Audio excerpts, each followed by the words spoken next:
Dear learners and viewers, welcome everybody to my channel English Garden. I hope that you all are well by the grace of Allah and studying attentively and passing your days happily and peacefully. প্রিয় শিক্ষার্থীবৃন্দ, আশা করি তোমরা সকলে ভালো আছো এবং ভালোভাবে লেখাপড়া করতেছো। প্রিয় শিক্ষার্থীবৃন্দ, গত ক্লাসে আমি আলোচনা করেছিলাম, গত দুটি ক্লাসে আমি আলোচনা করেছিলাম নাউন ক্লোজ। আজকে আমি আলোচনা করব অ্যাডজেক্টিভ ক্লোজ। মূলত নাউন ক্লোজ এবং অ্যাডজেক্টিভ ক্লোজ কমপ্লেক্স সেন্টেন্সের সাবঅর্ডিনেট ক্লোজ। আজকে আমি এই অ্যাডজেক্টিভ ক্লোজ, এটাও একটি সাবঅর্ডিনেট ক্লোজ, এটা নিয়ে আলোচনা করব, কমপ্লেক্স সেন্টেন্সের সাবঅর্ডিনেট ক্লোজ। প্রিয় শিক্ষার্থীবৃন্দ, এখানে একটা প্রশ্ন আসে, what is adjective clause? What is adjective clause? A subordinate clause that works like an adjective in a complex sentence is called an adjective clause. অর্থাৎ যে ক্লোজটি কমপ্লেক্স সেন্টেন্সে অ্যাডজেক্টিভের মতো কাজ করে তাকে বলা হয় adjective clause.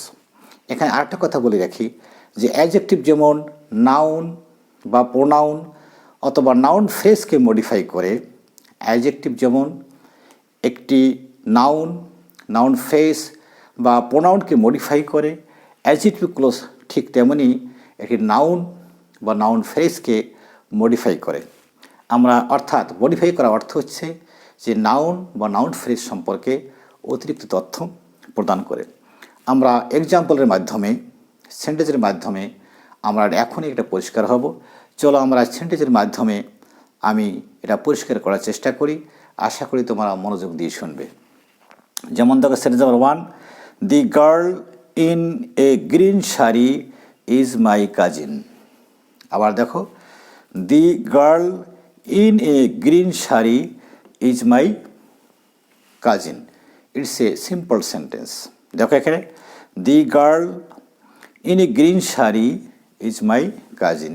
It's a simple sentence. অর্থাৎ এটা একটি সিম্পল সেন্টেন্স। কারণ সিম্পল সেন্টেন্সের মধ্যে কি থাকবে? একটি সাবজেক্ট থাকবে এবং একটি ফাইনিট ভার্ব থাকবে। একটা সিম্পল সেন্টেন্সে কী থাকবে? একটি সাবজেক্ট থাকবে এবং একটি ফাইনিট ভার্ব থাকবে। যেখানে দেখো, দি গার্লটা হলো সাবজেক্ট, ইজ এখানে ফাইনিট ভার্ব হিসেবে কাজ করেছে। মূলত সেন্টেন্স হচ্ছে দি গার্ল ইজ মাই কাজিন। দেখো এখানে ইন এ গ্রিন শাড়ি, এটা হচ্ছে একটা ফ্রেজ, দেখো, ইন এ গ্রিন শাড়ি স্ট্রাকচারের দিক থেকে এটা হচ্ছে প্রিপজিশনাল কি ফ্রেজ, কারণ ইনটি হচ্ছে এখানে preposition.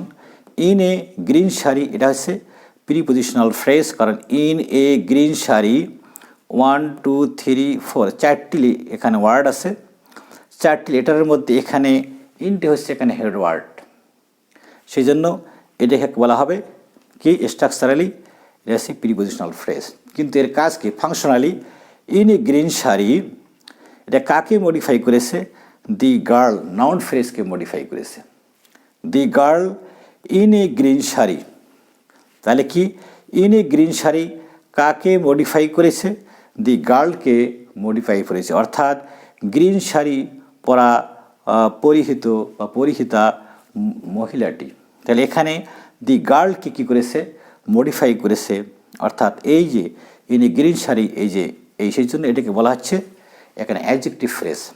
Structurally it is prepositional phrase, but functionally it is adjective phrase. প্রিয় শিক্ষার্থীবৃন্দ, আমরা এখানে শিখলাম যে দি গার্ল নাউন ফ্রেজকে মডিফাই করেছে, যে ইন এ গ্রিন শাড়ি এই ফ্রেজটি অর্থাৎ অ্যাডজেক্টিভ ফ্রেজ ফ্রি, কারণ যেহেতু নাউন ফ্রেজকে মডিফাই করেছে, তাই এটা কি হচ্ছে? এটা হচ্ছে অ্যাডজেক্টিভ ফ্রেজ। Adjective phrase. দেখো, ঠিক এই জায়গায় অ্যাডজেক্টিভ ফ্রেজের জায়গায় একটি অ্যাডজেক্টিভ ক্লোজ বসতে পারে। কি বসতে পারে? এই অ্যাডজেক্টিভ ফ্রেজের জায়গায় কি বসতে পারে? একটি ক্লোজ বসতে পারে। যেমন দেখো, দ্বিতীয় নম্বর সেন্টেন্স দেখো, the girl who is wearing a green sari is my cousin. আবার বলছি, দেখো, the girl who is wearing a green sari is my cousin. এখানে দেখো, the girl is my cousin, এটা হচ্ছে কিন্তু প্রিন্সিপাল ক্লোজ। আর who is wearing a green sari, এটা হলো subordinate close.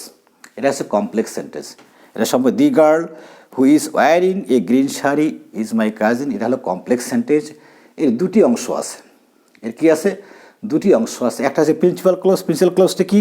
The girl is my cousin, এটা হলো principal clause. Who is wearing a green sari, এটা হলো সাবঅর্ডিনেট ক্লোজ। সাবঅর্ডিনেট ক্লোজ বটে। কিসের কাজ করেছে দেখো, the girl noun phrase, the girl noun ফ্রেজকে কী করেছে? মডিফাই করেছে, বা নাউন ফ্রেজকে কী করেছে?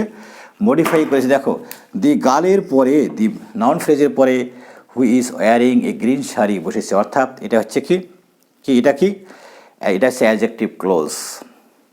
এটা হচ্ছে কি হু is wearing a green sari, এটা হচ্ছে কি অ্যাডজেক্টিভ ক্লোজ, কারণ এই দি গার্ল নাউন ফ্রেজকে মডিফাই করেছে। দি গার্ল নাউন ফ্রেজকে মডিফাই করেছে। আবার বলতেছি দি girl who is wearing a green sari is my cousin. এখানে দেখো, এখানে হু is wearing a green sari, এটা কি হচ্ছে? এটা হচ্ছে অ্যাডজেক্টিভ ক্লোজ, কারণ কাকে মডিফাই করেছে? দি গার্লকে মডিফাই করেছে। আর ক্লোজ কাকে বলে? যে ক্লোজ হচ্ছে একটা শব্দের সমষ্টি, যার মধ্যে কি থাকবে? একটি সাবজেক্ট থাকবে এবং একটি ফাইনিট ভার্ব থাকবে। এখানে দেখো হু হচ্ছে এখানে সাবজেক্ট, তাই শুধু না, এটা রিলেটিভ প্রোনাউন।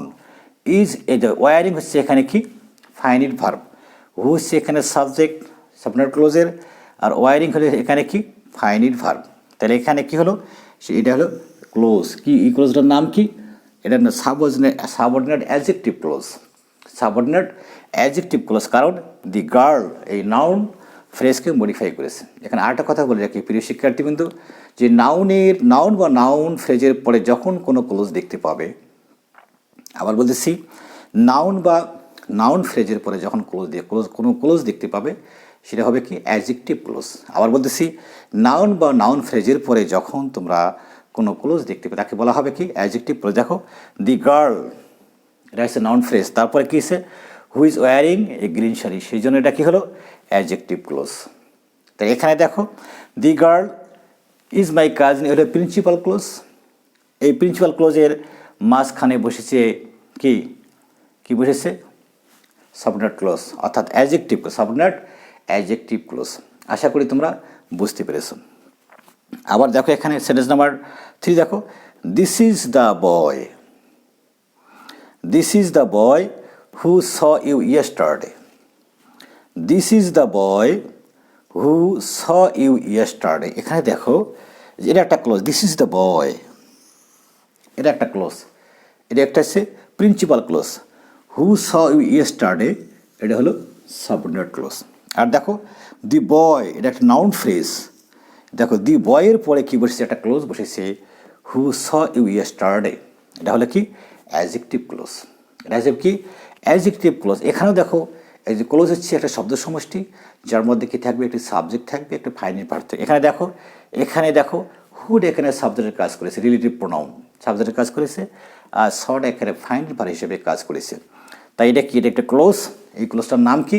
অ্যাডজেক্টিভ ক্লোজ, কারণ দি বয় অর্থাৎ ফ্রেজ নাউন ফ্রেজকে কী করেছে?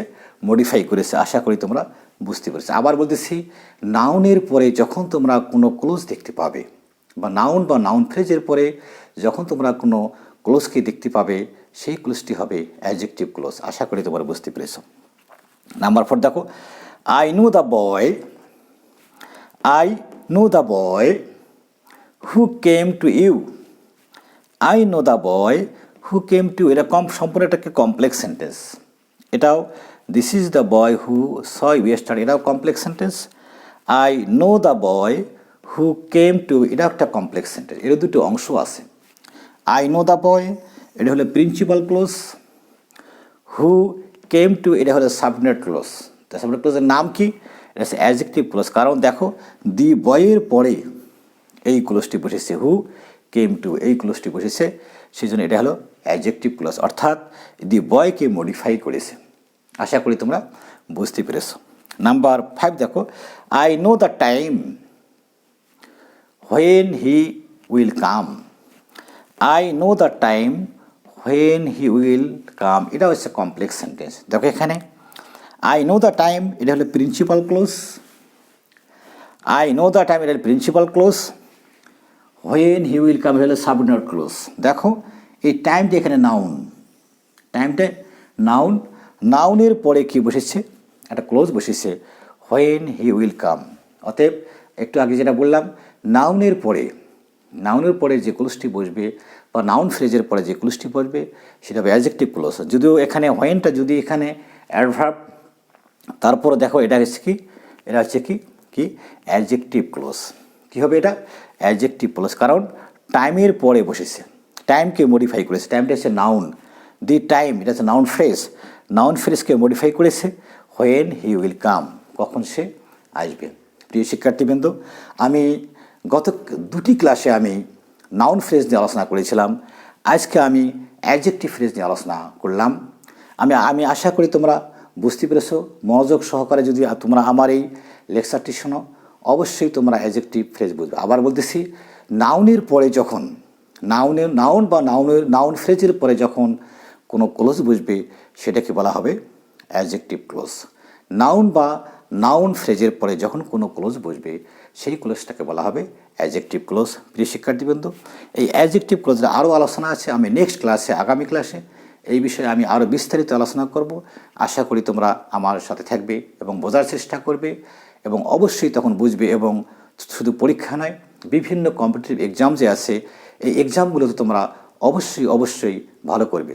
প্রিয় শিক্ষার্থীবৃন্দ, যদি তোমরা আমার এই আলোচনায় একটু উপকৃত হও, তাহলে আমার এই পরিশ্রম সার্থক হবে।